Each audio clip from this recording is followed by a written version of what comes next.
welcome.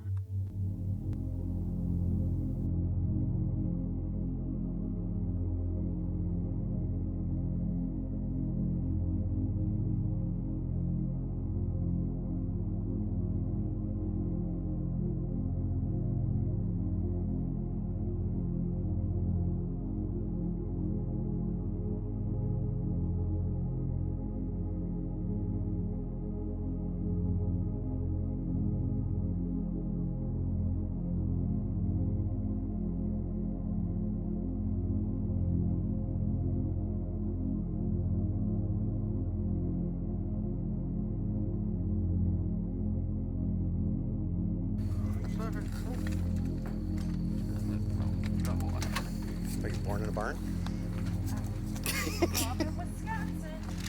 All right. Okay. Kayla, Yeah. can you stand here in front of me right now and tell me you knew nothing about any of this other than the instructions we gave you? Yeah. Okay. Like they even made me cover my eyes going up the stairs. I need you to walk me through what you found and where. And we can start here with the object you were supposed to find, Okay. and I want you to find it. All right. Well, this one I had a hard time finding it because it was over here, but this mask here kept getting Frankenstein eyes. Okay. And so, like, I never saw, but I saw a cylinder. And that's the cylinder. That now belongs to you. That is the well water from the Conjuring House. Oh my gosh. I need you to walk me to where the next item was. Okay. So that was up here. Before we dive into today's episode, we want to give you a quick heads up because this conversation goes somewhere very different than usual, and we're genuinely excited about it. Today, we're joined by Austin Maynard, a creator and experimenter working at the intersection of paranormal investigation, technology, and human consciousness. What you're about to hear isn't theory for theory's sake. It's hands-on experimentation involving sound frequencies, precise mathematical layouts, and structured methods designed to explore what might exist beyond our everyday reality. This is work that Austin and his team are actively running, documenting, and refining, and it pushes into areas of the paranormal that don't get talked about very often. Some of this may stretch the way you think about investigations, some of it may raise new questions, and some of it might completely blow your mind. We're not here to tell you what to believe. We're here to explore the unknown, ask questions, and take you along for the ride as we learn in real time. So buckle up, lean in, and let your curiosity lead the way. And as always, stay spooky, y'all. My name is Madison Timmons. I'm Chris Soucy. And we're paranormal investigators who live in the most haunted city on Earth, Savannah, Georgia.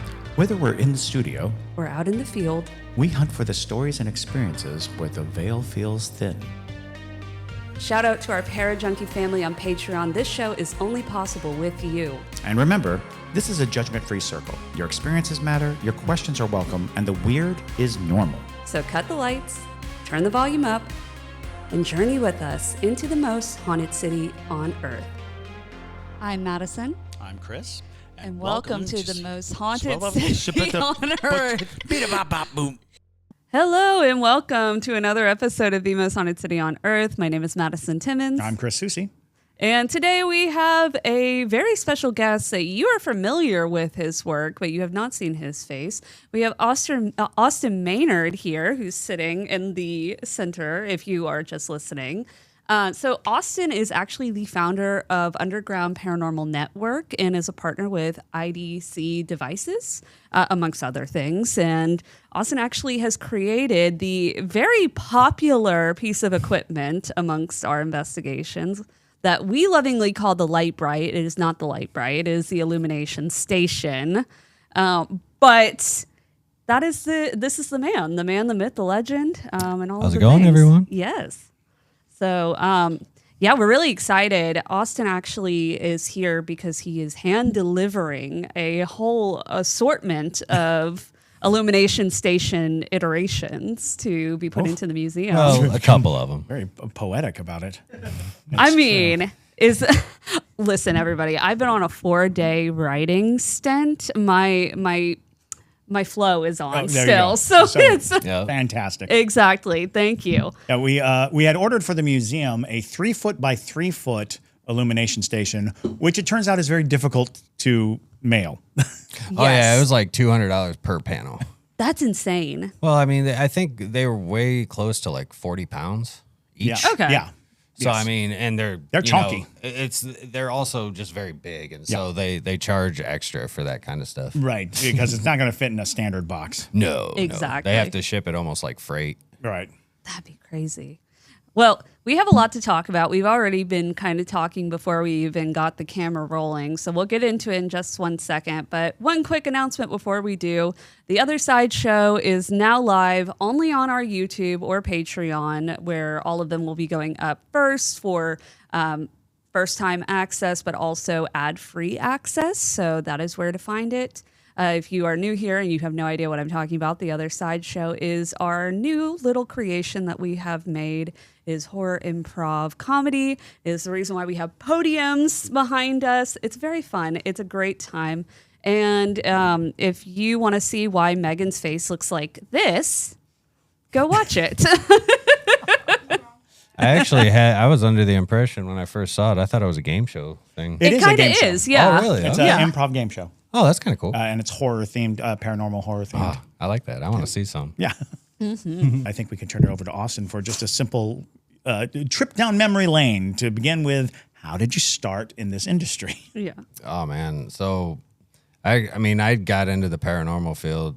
I really started getting into it after I had a sudden cardiac arrest, lethal arrhythmia, when I was 18. It was actually 6 days after my 18th birthday.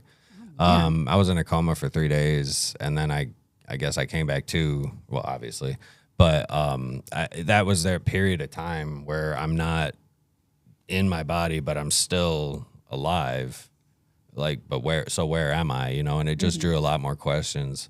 And so I started getting into it. And I think 2016 or 2017 was when I actually saw my first ghost box. Like the one I really liked was the PRD 1000 by Chicago Spirit Wave, Andrew Openlander. Shout out. That was the one that really turned me on, you know, but I went through the phases like a lot of people, like the Huff's Wonder Box, and everybody was a Geobox fan. A lot of people still are. But it just kind of led me down into really diving into ITC, and which made me get into more experimentation stuff.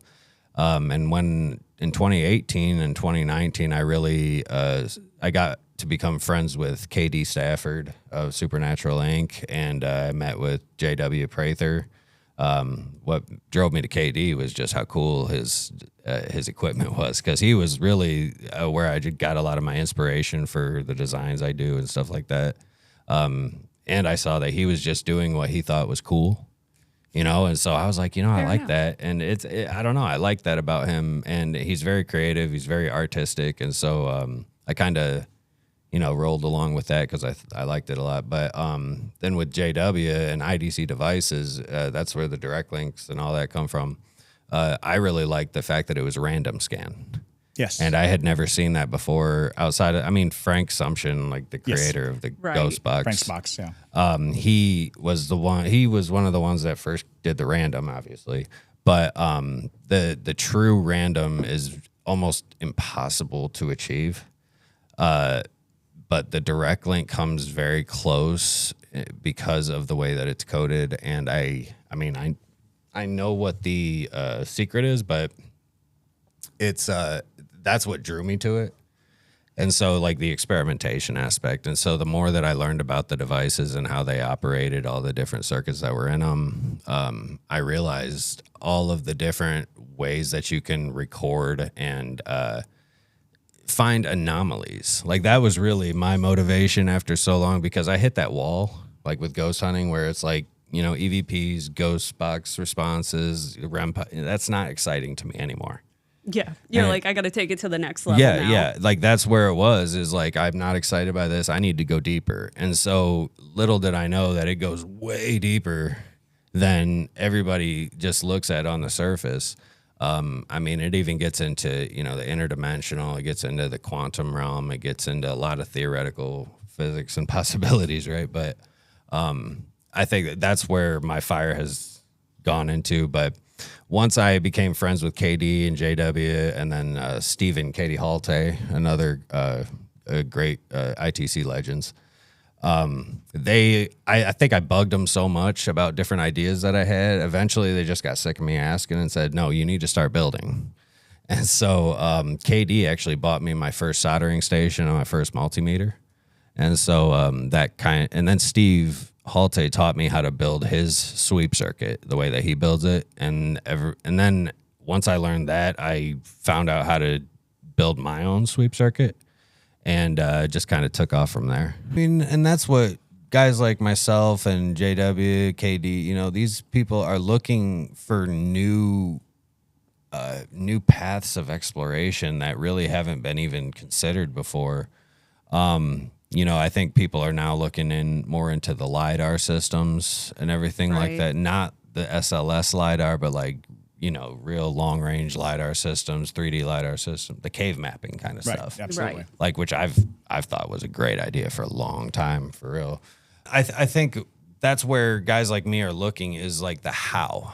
You know, when we say the how, is like, how can we find where these things are happening? And then once we find where, we can look at like, what is it? How is it happening? What exactly is occurring in the, you know, in the immediate environment? Like when it comes to radio frequencies, like we know, how are they manipulating? Are they just using them as a carrier wave? Are they, you know, hijacking them in some way? And like all these phenomena, like you said, I mean, we don't understand how they work, but we're going to find something at some point. Right.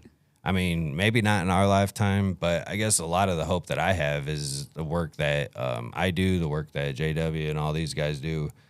Maybe somebody, once we're gone, like they'll look at it and be like, oh, that was an interesting idea. I wonder if I could do Build on this, it, this, and yeah. this with the new technology that we have or something, or I like this aspect and I'll take it. You know, that I hope is what happens. And that way, that's how we can advance the technology and understanding. And if anybody has doubts about whether or not that's possible, keep in mind that Bluetooth technology, you know, originated in some of the most, you know, rudimentary code, you know, movements of like the 40s. And, you know, these concepts are about how are we manipulating radio waves to begin with, when we broadcast, when we receive these, you know, communications, we are utilizing, you know, a fairly amazing phenomenon. You know, these were waves that had always been there and will always be there. Where they originate and where they go, or all those questions, we decided didn't matter as much as being able to communicate. As being so naturally, if there are spiritual entities, extra-dimensional entities, extraterrestrial entities, they would have come to the same conclusion that these are methods and methodologies of transmitting ideas, communications.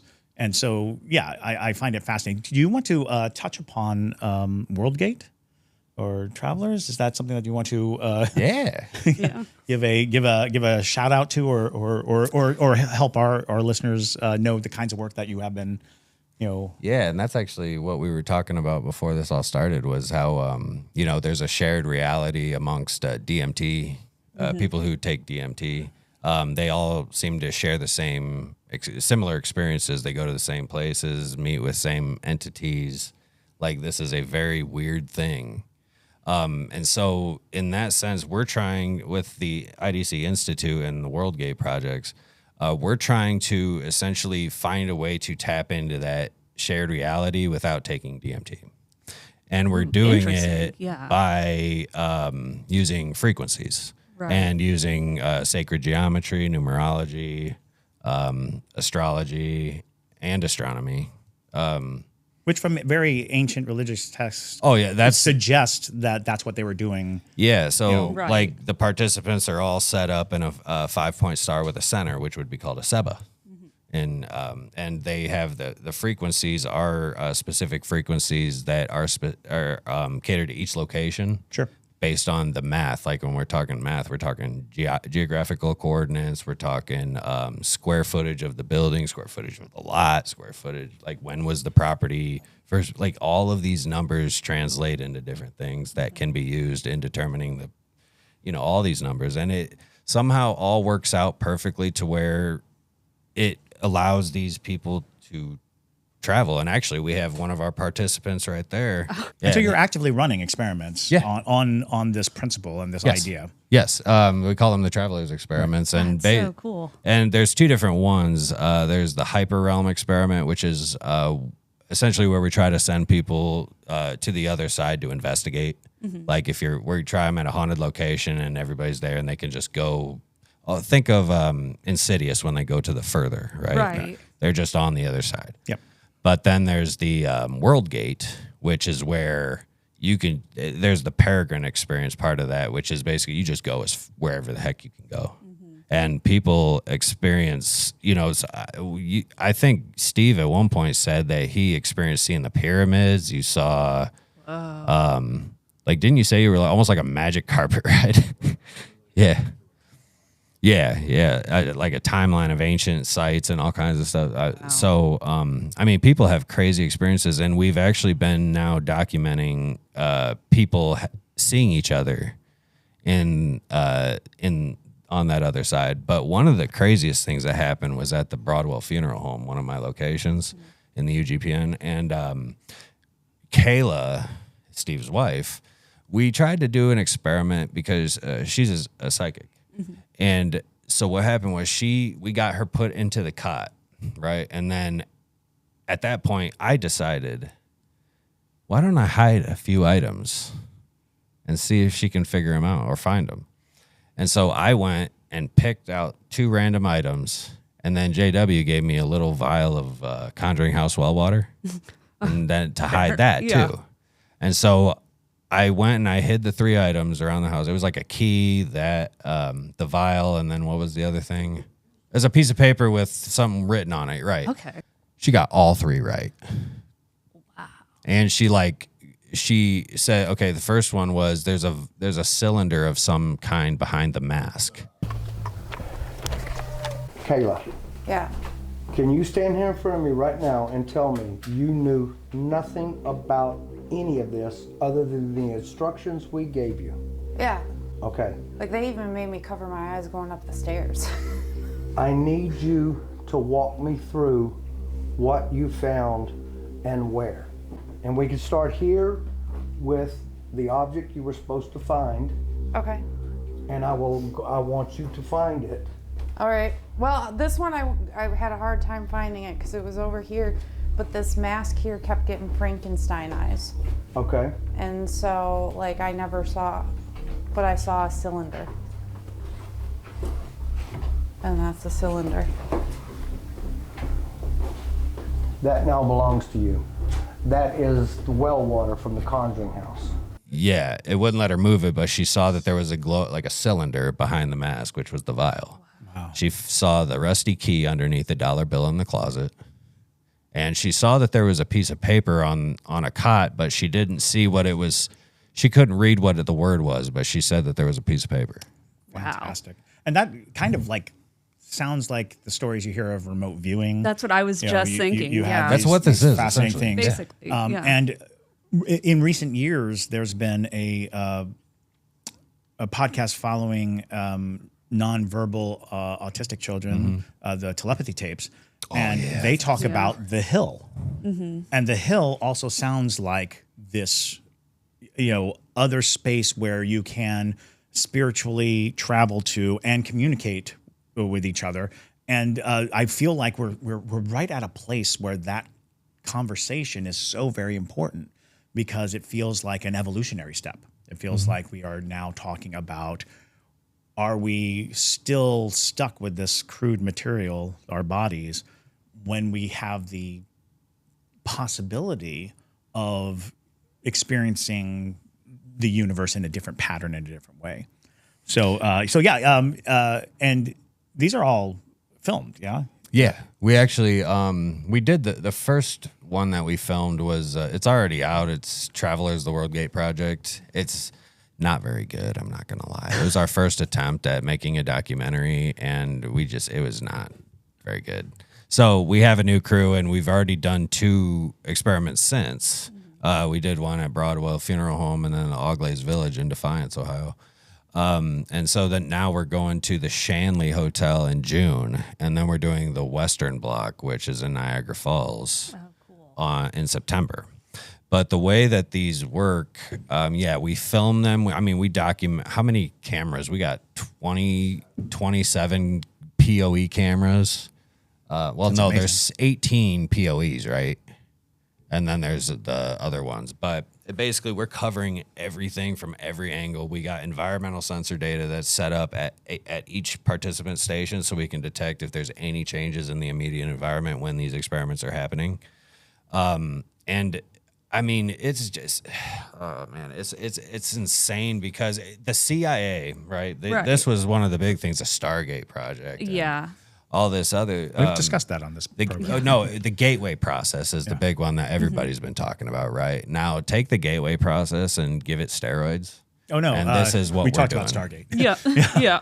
This is what we're doing is the gateway process. Times 1,000. Times 1,000. Sure. But what we're doing, the only thing that we're taking from the gateway process is the hemisync. Okay.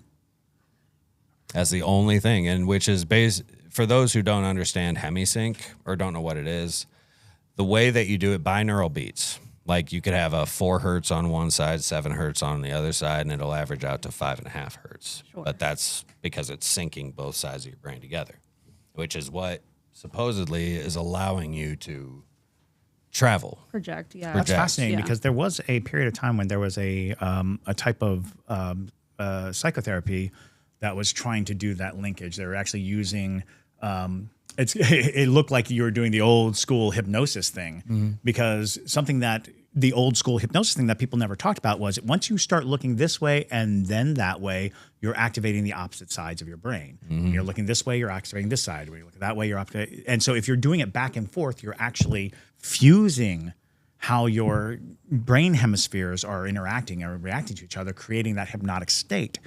And so here we are in 2026, where the old hanging a watch and swinging it was an early iteration of the idea that our brains operate, in separate hemispheres, and if we could, in some way, inform back and forth the hemispheres, we would have a more salient understanding of our being, of our spiritual presence. Well, and to be fair, the both hemispheres already communicate with each other tremendously, and they actually work very well together. The thing is, they are different. They have different functionalities, and they have to communicate together. Otherwise, you're going to be all kinds function. of Yeah. you're going to be all kinds of wild. But so the whole idea would just be to get them to be on the same wavelength at the same time. And the whole thing with the traveling is that we're trying to, with some people, they say DMT, it really only lasts a certain amount of time, but you feel like you lived an entire lifetime or 30 lifetimes, some people say. Right. Right. But in reality, it's only 5 minutes or whatever, right?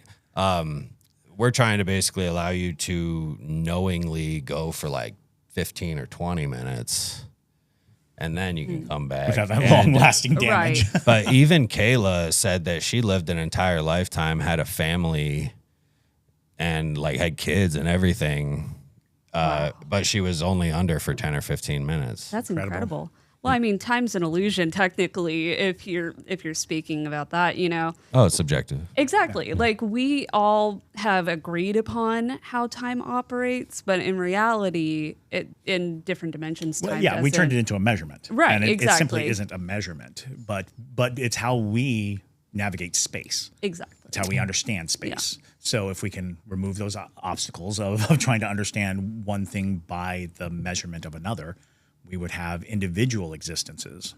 We honestly, all we do is we measure speed against the speed of light, because the speed of light is the one constant, and now people are even questioning if that's the true. fastest. Yeah, absolutely. But the speed of light, like, it is relative. So, I mean, it is crazy because there's a paradox that I just heard recently, or I don't know if it's a paradox, but it's, you could be both, you could be stationary.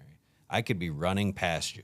And at the time that we pass each other, we both look up at the Andromeda Galaxy. Have you heard this? Yes, I have. Yeah. Yeah, and then, but I'm looking at one time and you're looking at it as another because it's we'd be seeing two different galaxies. Right. Yeah. And so, or the twins, the one guy was up in space right. for so long, and he's actually like now a couple seconds younger Yeah. than his brother. Yeah. Incredible. It is. It's Yeah. Yeah, we weird. learned so much about how time is relative. Literally. Well, the faster you go, the slower your clock ticks. Exactly.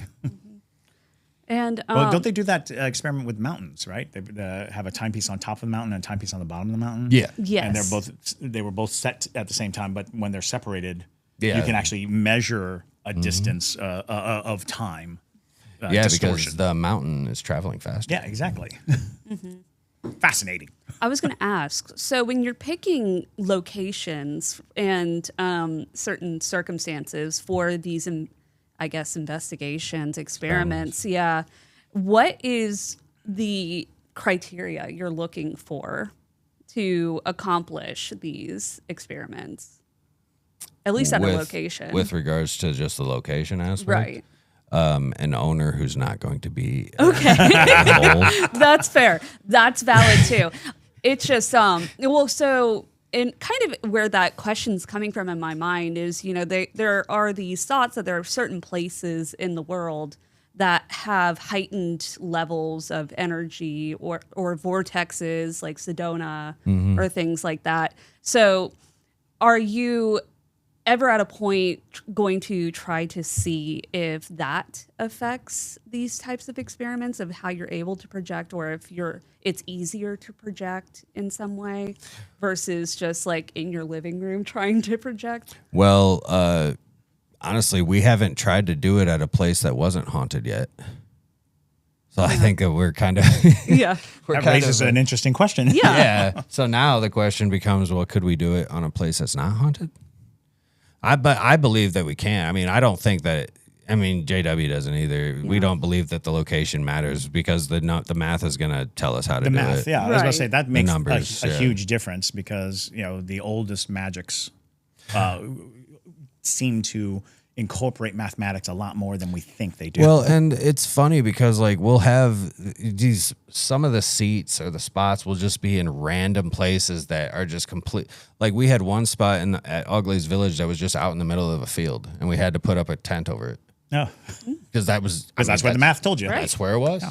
And so it doesn't make any rhyme or reason for a lot of times. We had, when we did it at Rolling Hills Asylum for the Deathwalker episode, one of the seats was supposed to be outside in the grass, and it was I can't remember, it was raining that day, and luckily only Nick and Tessa were doing the experiment that day. So, but it was just funny because she was trying to tell us oh no, you should put it in the mortuary, you should put it in here, and it's no, it's got to go outside in the grass. Tells us. Right, exactly. And that's even more fascinating is the concept of adhering to something so rigid as a mathematic formula, because that promotes the idea that in order for the universe to work at all, it has to add up. And the things that we don't understand, it's not because they don't add up, it's because we don't know the math for that anomaly or that strangeness. Well, and even more evidence to support this is that when we were at Augley's, we tried to do a couple of off-the-cuff, just see what happens, and nothing. It was not successful at all. None of the participants had any kind of experiences. And, I mean, it was just a mess. So we've learned that, no, if it's not structured exactly how it says, then it's not going to work. And where did you derive the formula? Well, JW actually came up with all of that, and it's actually a combination of, like I said, it's taking numerology, it's taking sacred geometry, but then so now think of it this way. You have a lot, you have a property, right? And you got the measurements of the property.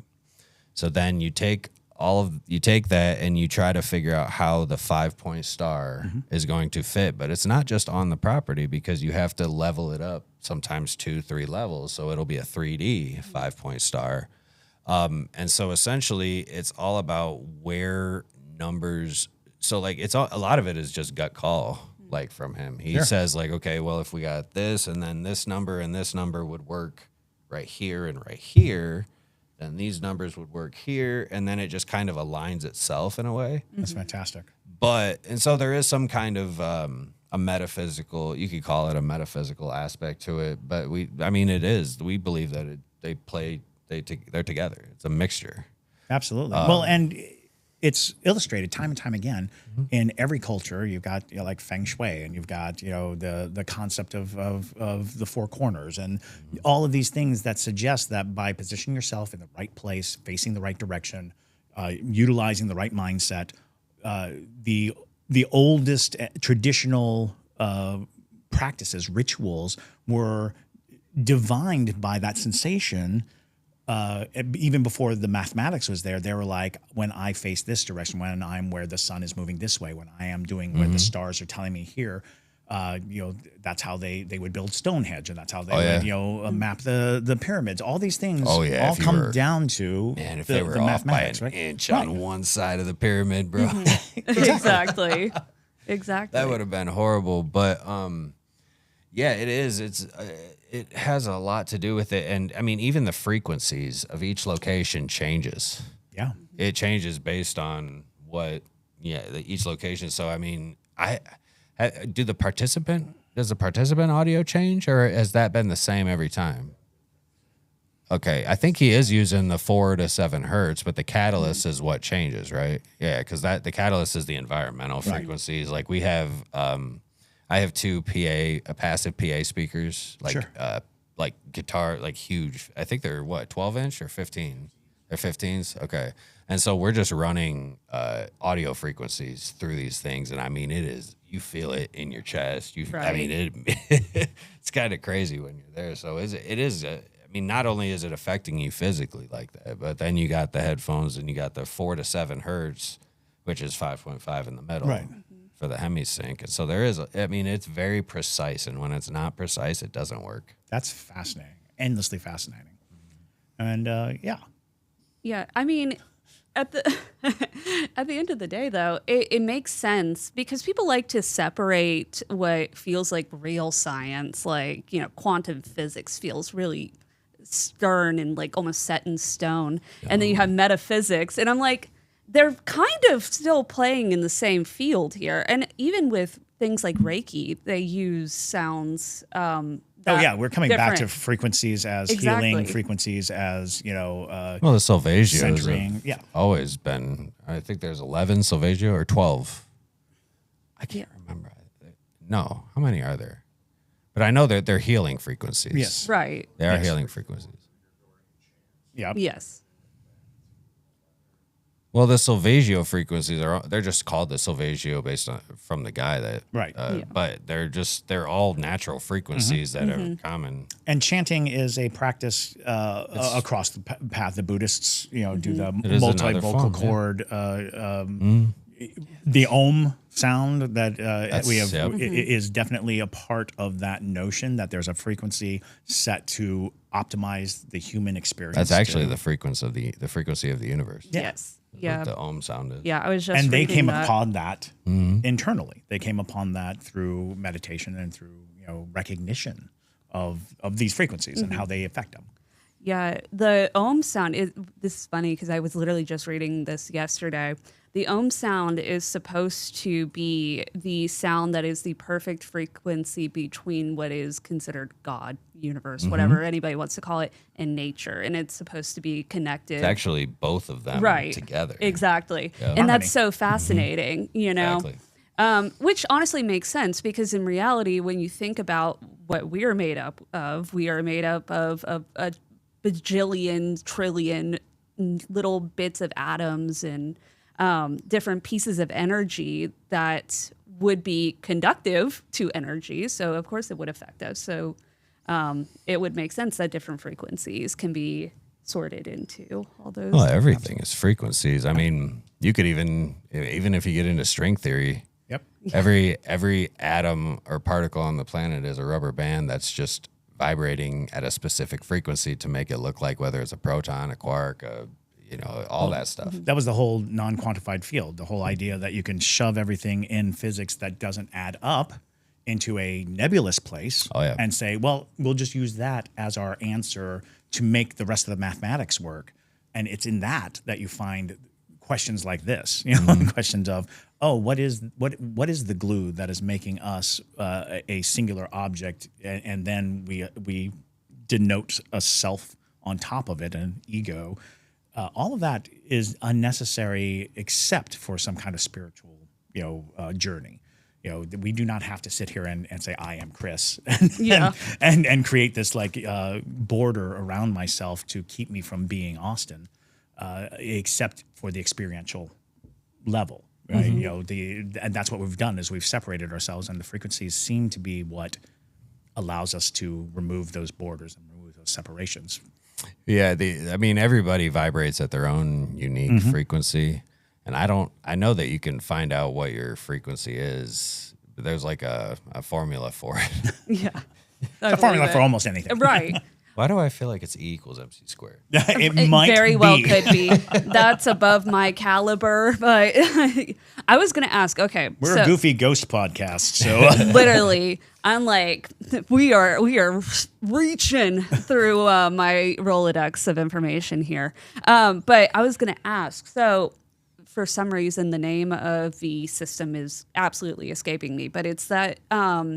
Contraption that's almost like a wall of mirrors where you sit in the center. Oh, the Yes, Cosmorama. thank The Kazarev mirrors. Yeah. Yep. Oh yeah. Okay, We're so- looking into those. Okay. We already know how to do it. Oh, really? We're planning on doing it. We have something kind of like that. We have this wooden box that we hang mirrors from, and you sit in a chair, and it's dark. And I don't like that necessarily as much. I want the Kazarev mirror. Right. Well, it works on the same concept. It's all mathematics. It all has to be mathematically. Well, yeah, you got to have it in the golden ratio, though. Like, it has to be in that spiral formation and, to the T, so that, I guess it's because the light frequencies are able to bounce a certain way and reflect a certain way that when you're in there, it's almost as if there are no walls. Right. Which is just the wildest thing. But I guess at some point they started to use a chamber or like a little pod. They did start Right. doing that, yeah. Yeah, and so, which, makes a lot more sense. Yeah. Would be easier, too. It would be a lot easier. If you could just walk into a chamber and just. Well, if you're replicating those frequencies, that notion, Understood. you should be able to do that once you understand what they are. You get like a tanning bed and remove all the lights and stuff and just put mirrors inside. Mirrors, yeah, Oh there my you go. God. Could you imagine just toting a giant tanning bed out and being like, plop Throw yourself a bunch in of here subwoofers in there and just and saturate let the yourself person. go. It Yeah. wouldn't be nearly as heavy once you remove all the other stuff that's inside. True. That's fair. It'd just be a shell with some mirrors. If you had the subwoofers and stuff, you'd make it a little heavier, but it would be a lot less heavy. Yeah, Still- it'd be a lot less. Still able to be accomplished.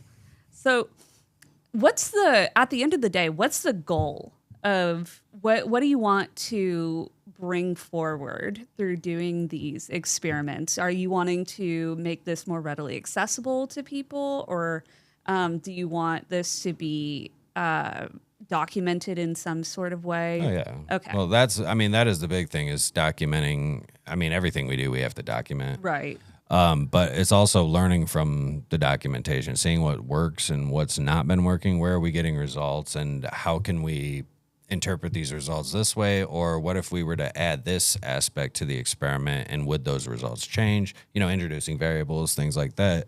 But also, every time we do these, we add more pieces to the equipment and to the experiments, and we're upgrading things because, we have to. That's we've decided that that's like the force of it. We're not going to go a single experiment without upgrading something. Fantastic. But I think the ultimate goal is more or less trying to find as much data and evidence to show that there is a shared reality amongst us other than the one that we're in. And we are able to access these the same way that shamans used to access them, Right. or, the ancient peoples across across the world that had the different rituals and everything. I mean, they were doing it for a reason. And I don't just believe that.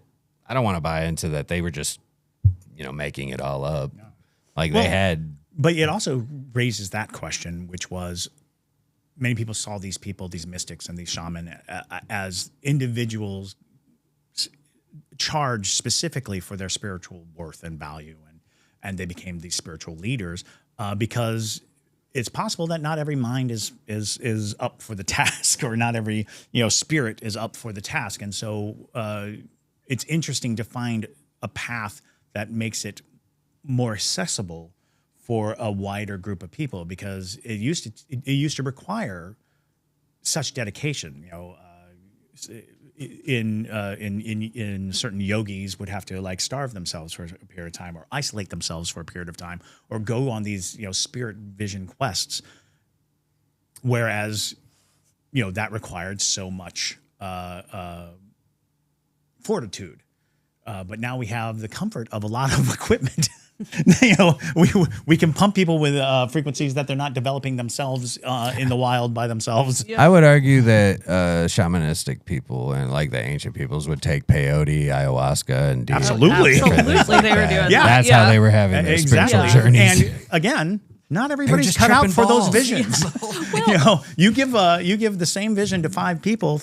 4 of those people might freak out and never return, and never see the aspect that they were supposed to see. Well, there'd be 4 different interpretations of that same thing too. Right. That's the other thing. Well, and that's so funny because I was literally just telling JT that the other day. Now, before I say this, I am going to attempt to not sound absolutely hippy dippy batshit right now, but good luck. But I was thinking about this. Because I was like, think about the complexity of just mushrooms and myceliums and things of that nature, and how they communicate with each other, how they're able to heal different plants just through their own electrical impulses between one another. And so I'm like, when people consume these things, if the understanding is that energy does not become destroyed at any point, of course, it would affect you in some manner, and that might be why we have these certain natural plants and things that we're able to consume and have these experiences, because we're just for a moment experiencing that frequency or that energetic disruption. Well, I know the thing with like DMT is that humans naturally produce a very minute amount of DMT in their brains. Right. And I want to say that it's like help for use with dreaming or something like that. Yeah. But I know that when you increase that dose of DMT, then there genuinely is a shared experience amongst people. Mm-hmm. I don't know if psilocybin would have the same effect. I know that mushrooms, when they are growing and in the ground, they do. Like, it is crazy. They have this giant, it's like a neural network. It really is. It is. There's, oh gosh, I'll post it on Patreon after this, but there's a documentary that is on mushrooms as a whole. It might just be called mycelium, but I'm not kidding. It might just be that simple, but it is genuinely a whole documentary breaking down the communication and the complexity of their intelligence of sorts. Sure. Well, isn't there like a mushroom that's in the news right now in Japan that allows people to see little people? Yes. Like everybody who takes it, they all claim to see the same thing, which are little human beings. And that's fascinating that such a specific hallucination can be created just chemically, by the intake of these things. And it's like, well, is it making you aware of something that is there, or is it? Yeah. That's always the one thing I wonder is if like those mushrooms are almost activating certain parts of your brain that you wouldn't have normally had otherwise, and the only way you can activate that is through that specific mushroom. And the moment I heard that, I was like, would I want to experience this. Chris is like, There's a part of me that's like, no, thank you. But there's a part of me that's also like, well, I wanna see the little I want to people. see the little people. the small Japanese people in the hills. So you know? bizarre. Yeah. Especially since every culture imbibes in the stories of little people. It's Every true. culture talks about them. And it's like, are there, this level hallucinogen in every culture? Or is there a veil that keeps us from seeing the little people? Right. That you can peer Yeah. through if under the right circumstances. It's just a matter of can we see the right frequency that they're on. There it is. That is There true. it is. That is very true. Before we go any further, we should mention that on the desk in front of us I was just about to bring that up. is the latest Light Bright. Light Bright. Illumination Station that is, again, how we came to know Austin was through these amazing devices that help us kind of have a way to open our minds to the possibility of communicating with spirits, with the other side, with, peering beyond the veil. We actually have here a classic, Ouija board illumination station. Oh, it's so cool. And it's so beautifully done. He did a great job. He researched the artwork perfectly and Sun and the Moon. replicated it. I was actually proud of myself that I got that right. Yeah, it's Yeah. very amazing. I and mean- it was classic because for those people who are not familiar with the Sun and the Moon controversy of the Ouija board, many people thought that the moon was actually a depiction of the devil. And so it was one of the things that allowed people to really naysay the Ouija board in the early stages was they thought that the moon was actually a hidden depiction of the devil. Yeah, the horn and the 5-star and all of these things that were because people look for reasons to hate on objects. But this is a Ouija board that you do not have to provide your own energy to communicate with. No planchette required. No planchette required, which is, in many people's estimation, the quote-unquote danger of the Ouija board is turning over some piece of your energy and your power to an unknown, unseen force that you're communicating with. Because in many cases, and mostly because of our anticipation and our expectation, we make it to be evil. We are the constructors of that, and that's what makes the communication dangerous is because we hold a piece of fear in ourselves because it's ingrained in us from an early age. We're Right. told, they're evil, don't touch it, it's a witch board. Well, I would also even argue that the planchette is what turns some people away from it because they think, it's got to be you guys doing it, right? Exactly, Right. exactly. And this particular item is actually really fascinating because it is not, for those of you who are just listening, this is not set up specifically like a traditional Ouija board in the sense that there are a lot more options for a spirit to play with. So first off, the alphabet is circular, which is not typical of a Ouija board, but you also have things like hello and goodbye. You have male, female. You also have no and yes. So you can get a little bit more specificity with it. Now, my only question here is, I wonder how this would operate with a spirit, under the assumption that not all spirits speak or read English, how this would operate. I wonder if in a separate design, obviously we live in America, a lot of our spirits are going to understand the English alphabet and whatnot. I wonder if something like a board in Latin or some type of ancient language, Using acrylic or right, sure. would Using runes. runes would be effective runes for would be interesting because there are notions behind every rune. right. Because I'm very excited to play with this. This is Yes. going to be very cool. This is going to be a great but- addition to our adventures. But for like communicating with some of the more ancient beings that you can come in contact with, or even non-human, not necessarily malevolent, but non-human type entities, if communicating things through things like runes could be interesting with this particular layout, because there's a lot going on here that would be tempting to. Also, an A interesting point that we've touched upon before when we're talking about spirit boxes and devices that are speaking to you. oftentimes when spirits are communicating, language is not a barrier because they're not speaking. They're not using words. They are using intentions and identifying, and you are translating their intention. So you will hear it in the language that makes sense to you. A lot of people will quickly say, well, you should be hearing it in Spanish, or you should be hearing it in Japanese, or you should be hearing it in this language or that language. It's like, well, we keep forgetting that spirits don't have actual voices or mouths, or, they're not utilizing the same communications that we are. It's all about the understanding. They're trying to make you understand something. So sometimes they use symbolism, sometimes they'll use images. And oftentimes when they speak to you and you hear it in English, it's not because they speak English. It's because they are communicating in a way that you can understand.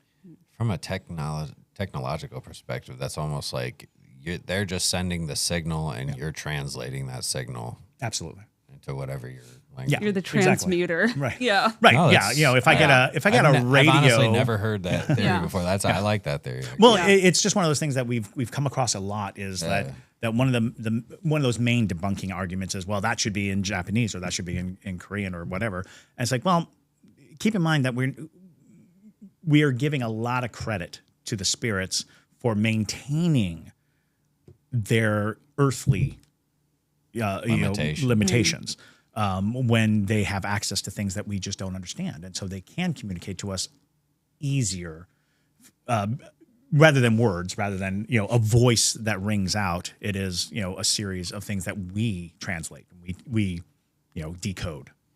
I actually think that that's how people see apparitions when nobody else can see them. Sure. Is because they're actually like imprinting that image into your vision rather than physically manifesting. Absolutely. Which I think would be a heck of a lot easier for them to do. It would be. Oh, right. Than to actually manifest something in the physical world. We talk about that a lot too, is people oftentimes are like, move this object. It's like, you move it with your mind. Right. You see how easy it is to move something without touching it.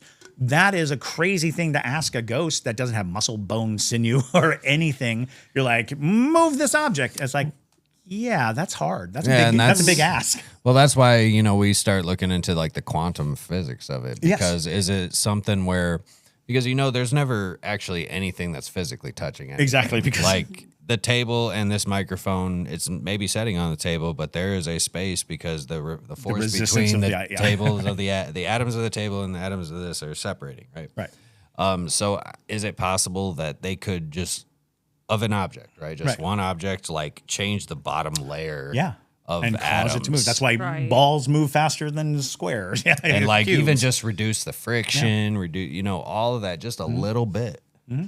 Absolutely. Like, I think that's very possible. And we've seen, footage and experienced things that move at an immense motion. And then, it's like, well, there's some kind of explosive thing that is happening that also could be explained quantumly as, a buildup of energies in such a pattern and in such a way as to move the object. But it is a different thing than just move this object. Right. Yeah, it doesn't. I just don't like the physics that they're dealing with are not the same physics that we deal with. Yes. Yeah. Absolutely. I agree with that 100%. It's very true. Well, this is awesome. And you guys are going to be seeing this particular toy, if you will, plenty in the future. I know the X has been going off the whole time. Probably I'm from something near it. Which thing is Well, at it. there's a whole bunch of different There's things. so many lights pointing in I know all when different when we had the. What happens? There we go. Yeah. Oh, No. Yeah. There we go. That'll work. Can't do it without the. All right. Yeah, much better. There we go. Recalibrate it. Yeah. There you go. That'll teach it a lesson. Exactly. But yeah, you'll see this plenty in the future. And also, if you come to the Savannah Paranormal Museum, you'll see a 3-foot by 3 foot. Yeah, 3 foot by 3 foot Illumination Station in Emerald Dean's room, which is going to be very cool. I'll be interested to see how she reacts to that. Who knows? She's kind of a loose cannon, and so it's we'll see. But yeah, it's a great tool to have. It's just interesting, and honestly, some spirits react better to this because this is just simpler for them. Charlotte, for instance, in the museum, she loves these things. Yeah, these are only all these are trying to censor changes in the light frequency. They're using IR sensors. So it's if that's why when you're shining your phone cameras on it, it'll light up the letters because of the invisible IR lights that are coming off of your phone camera. Okay. That's like super you interesting. shine UV, IR, like it will pick it up. That's awesome. And that's why when you turn it on, it calibrates to whatever the lighting is in the room. And then any changes will set it off. Sure. So all we're asking them to do is change the light frequency above whatever letter you want. And that could just mean make it just a shadow a little bit darker. Just a little bit. Just a Just little interfere. bit. Just a little bit. Yeah. But yeah. Real fast, where can they get one? Because there's going to be a ton of people. Yeah. I was just about to ask that. So okay. Because you can't hear JT, where can you get one of these, Austin? Man, I mean, to be honest, I've been building them custom for people. You just send me a message on Facebook or Instagram. I do not have a website yet. That's honest fair. with you. I don't have one, but I mean, yeah, I'm taking orders and I'm letting people pick whatever design they want. Obviously, like you chose more of a classic design, but I've been doing logos for people for their teams. I've been doing some different. I did a sugar skull. Oh, And nice. actually, my wife gave me the idea to actually get little rhinestones that'll stick over some of the spots on the sugar skull. I think that would be really cool. Very cool. Yeah. So, I mean, if anybody wants to look me up, I know Instagram and Facebook is where I'm. We'll have the links included. Yes. Down Yeah. in the description below. But yeah. Well, thank you, Austin, for taking the time to share your insight. Very Also, illuminating. And you're always welcome to come back. Yeah. always welcome Absolutely. to come back. If And you, we can arrange a Zoom every now and then, Yeah. too. Zoom would be easier. That's yeah, that absolutely. saved me I the mean- 13 hours. yeah, I was gonna say it's quite We the went drive. back on the show. We didn't mean you had to come back down right. here. Exactly. Unless you really want to, unless you want to escape the Well, north maybe for a you little just bit. have to give me a new piece of equipment to hand deliver, right? Like I'm going to stop. Yes. He's Fair enough. he's my dealer, right? I am full parajunkie here. Yes. All this You know, I'm like, I paraphernalia. need a fix. I need a fix. Exactly. Need your Do you have that? paraphernalia, right? My paraphernalia. Oh my God. Don't give them more to work with. This is not good. Okay. No, I need more challenges. I'm trying to find like I love the challenges. That's the Right. big thing because eventually I'm gonna find something that that like is the right. You know what I mean? Oh, yeah. It's like Yeah. gotta be a new path, and that's where I'm trying to go. So Yes. I need the challenges. Anybody got challenges for me? Bring them. I have right. one. We'll talk about it afterwards. Yes. Oh heck yeah! Well, the challenge has been put out there. So if you have something complicated you have been tinkering with in your mind for a while, now you have the guy to go to. But yes. Oh, yeah. Yes. Austin's wife just confirmed he will figure it out. So now you have that stamp of approval. Ghost boxes, all kinds. Exactly. Pretty much any kind of paranormal device. I always love trying to figure out a new thing. So if you got an idea, Are you saying that you're going to make a ghost hunting Xbox? Is that? what you mean like the Kinect? I don't know. The SLS? Yeah, I'm like an Xbox. That's wild. I've No, never- what I really want is to do like AR glasses. That's Yes. cool. Yeah. Absolutely. With like, because like the way they did the initial Ovilus glasses, you remember those? Yeah, Yeah. yeah. Where it like shows up on the screen. That would That's be wicked. crazy. That would be wild. Well, if That'd be you figured incredible. that out, let us know because So that it's would be like- super cool. frequency sensitive, so it could Yeah. like But register frequencies visually. Oh yeah. all right, though. Yeah, so that is all we have for y'all today. If you enjoyed this episode, make sure that you hit all the buttons on the YouTubes or Spotify or Apple Podcasts, wherever you are listening to this. And comment down below any questions that you might have for Austin that we didn't cover. If you have a question, comment it and we'll try to get an answer for you. Because Absolutely. I know that's like, it's a very complicated sort of science that we're dabbling with, well, at least Chris and I are dabbling with here. So if you have any questions, let us know. But with that, my name is Madison Timmons. I'm Chris Susi. And stay spooky, y'all.